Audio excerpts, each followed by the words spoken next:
poder de la fortaleza. Marco Antonio Lucano dijo en el año 39 al 65, que fue cuando vivió, ante el inminente peligro, la fortaleza es lo que cuenta. Note lo que dice el verso 7 y 8. Pero, note que el pero en la Biblia es un cambio de dirección. Primero dice, David desfalleció, luego dice, David se angustió, pero luego dice, pero, le dio una media vuelta, pero David halló fortaleza en el Señor su Dios. Y dijo al sacerdote Abiatar, hijo de Ahimelech, te ruego que me acerques el efod. Abiatar acercó el efod a David, y David consultó al Señor diciendo, perseguiré a esta banda de salteadores, los podré alcanzar. Y él le dijo, síguelos, porque ciertamente los alcanzarás y de cierto librarás a los cautivos.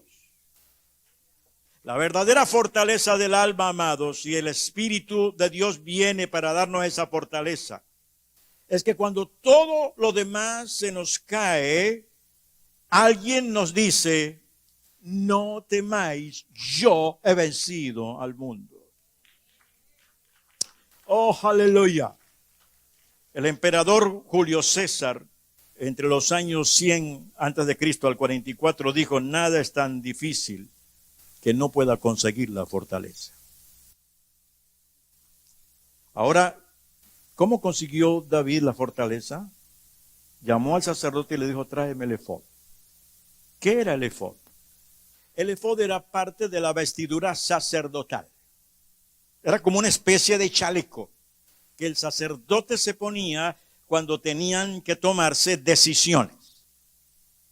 Y ese chaleco tenía dos piedras preciosas que se llamaban el Urín y el Tumín. Urín y Tumín.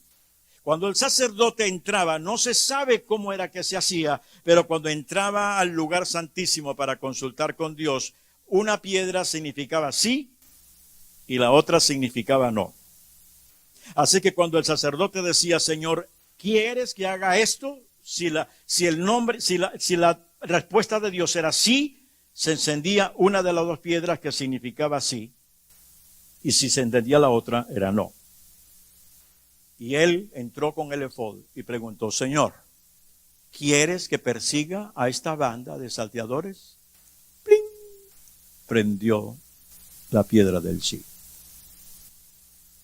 Quizá usted dice, ay, cómo yo quisiera tener ese chaleco. Uy, quisiera ponérmelo para entrar al cuarto y dice, Señor, ¿es tu voluntad que mi hija se case con Pedro o no? ¡Pling! ¡Plum! Señor, ¿abro este negocio, sí o no? ¿Sigo en la iglesia o no? Pues déjeme decirte que tú y yo tenemos dos cosas mejores que el Urín y el Tumín. Mejores. ¿Cuáles son? Una es la palabra de Dios y la otra es el Espíritu Santo. Y cuando el Espíritu Santo dice sí, la palabra de Dios dice sí y lo confirma. Cuando el Espíritu Santo dice no, la palabra de Dios dice no. Ah, pero es que queremos lo mágico. Porque así no consultamos con el Espíritu Santo ni con la palabra. Yo quiero la piedrita, pues bote las piedritas y métase donde tiene que estar. Porque esto es más rico que cualquier otra cosa. Y con eso David recibió la fortaleza, lo que había perdido, casi perdido en el desfallecimiento y casi difuminado en la angustia. Cuando Dios le dice sí, dijo, no hay duda. El reino se arrebata con violencia. Y le dijo a los hombres, prepárense, porque nos vamos. Dios nos dijo que sí. Aleluya.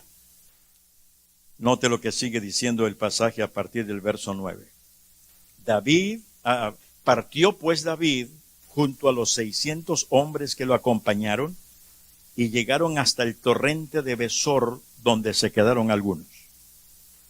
Recuerde, se quedaron algunos en el torrente de Besor porque esos algunos van a formar parte del cuarto poder. David siguió adelante con 400 hombres, pues se quedaron atrás 200 que cansados no pudieron pasar el torrente del Besor. Hallaron en el campo a un egipcio, al cual trajeron ante David, le dieron pan y comió, y le dieron a beber agua, y también le dieron un pedazo de masa de higos secos y 2 racimos de pasas. Luego que comió se sintió reanimado, pues no había comido pan ni bebido agua durante 3 días y 3 noches. Entonces le preguntó David, ¿a quién perteneces? ¿De dónde eres? El joven egipcio respondió, soy siervo de una amalecita, y mi amo me abandonó hace 3 días porque estaba enfermo. Hicimos una incursión a la parte del Negev que pertenece a los cereteos, al de Judá, al Negev de Caleb, y también incendiamos a Siclac. Note los elementos que Dios usa, usando a uno de los que fue soldado, de los que quemaron la ciudad y se llevaron la familia del rey y de los demás. ¿Me llevarás, le dijo David, a donde está esa tropa? Le preguntó David. Júrame por Dios que no me matarás, ni me entregarás en manos de mi amo, y te llevaré donde está esa gente, dijo él. Lo llevó pues, y los encontraron desparramados por toda aquella tierra, comiendo, bebiendo, haciendo fiesta por todo aquel gran botín que habían tomado de la tierra de los filisteos y de la tierra de Judá. Y David los batió desde aquella mañana hasta la tarde al día siguiente. Ninguno de ellos escapó, salvo 400 jóvenes que montaron sobre los camellos y huyeron. Rescató David todo lo que los amalecitas habían tomado y libró a sí mismo a sus 2 mujeres. No les faltó nadie, ni chico ni grande, así de hijos como de hijas, ni nada del robo. De todas las cosas que les habían tomado, todo lo recuperó David. Tomó también David todas las ovejas y el ganado mayor. Los que iban delante conduciendo aquel tropel decían, todo este es el botín de David. La fortaleza. No tengas miedo de desfallecerte, no tengas miedo de vivir angustia, pero no se te olvide que después de vivirlo, hay una palabra viva y hay un espíritu que se mueve, que te va a fortalecer y te va a decir, yo te daré la victoria. Yo te devolveré tus hijos. Yo restauraré tu negocio. Yo levantaré tu reputación. Yo te pondré en el lugar donde siempre has querido estar, porque la fortaleza del Señor siempre termina en victoria. La fortaleza del Señor es reivindicación. La fortaleza del Señor nos devuelve todo lo perdido. La fortaleza del Señor nos retorna la alegría. La fortaleza del Señor destruye lo que nos angustiaba. La fortaleza del Señor nos cambia la perspectiva de la vida. La fortaleza del Señor repara relaciones rotas y recupera la unidad. Y recuerde que Dios está en este asunto. En tiempos como estos vamos a sentir desfallecimiento, angustia, pero también su fortaleza. Y Él nos dará la victoria. Llegamos a la último poder. Y ahí muchos se quedan también. El poder de la unidad. Mira lo que dice el pasaje a partir del verso 21. Cuando ya terminaron, llegó David a donde estaban los 200 hombres que muy cansados para seguirlo se habían quedado en el torrente del Besor. Y ellos salieron a recibir a David y al pueblo que con él estaba. Y cuando David llegó, saludó a la gente en paz. Pero todos los malos y perversos que había entre los que iban con David, curioso, ¿no? Habían malos y perversos. Donde quiera los hay. No te puedes deshacer de ellos. Se pusieron a decir, puesto que no han ido con nosotros, no les daremos del botín que hemos recuperado. Que cada uno tome a su mujer y a sus hijos y se vaya. Pero David dijo, no hagáis eso, hermanos míos. Con lo que nos ha dado Jehová, nos ha guardado y ha entregado nuestras manos a los salteadores que nos atacaron. ¿Quién os dará razón en este caso?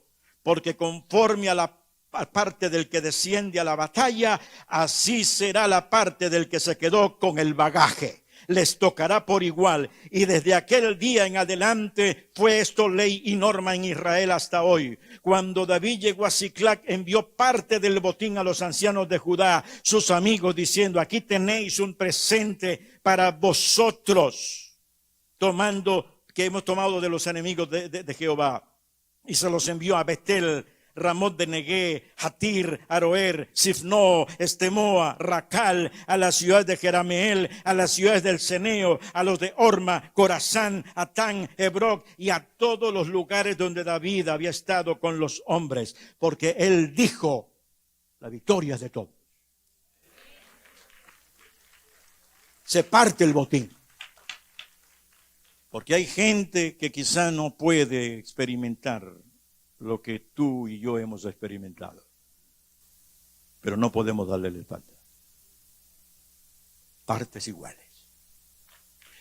Y esto es importante, amado. Porque la verdad es que en medio de la crisis hay mucha gente que uno dice, ahora no comparto la bendición con ese. Como se dice en algún lugar, que chupe ahora.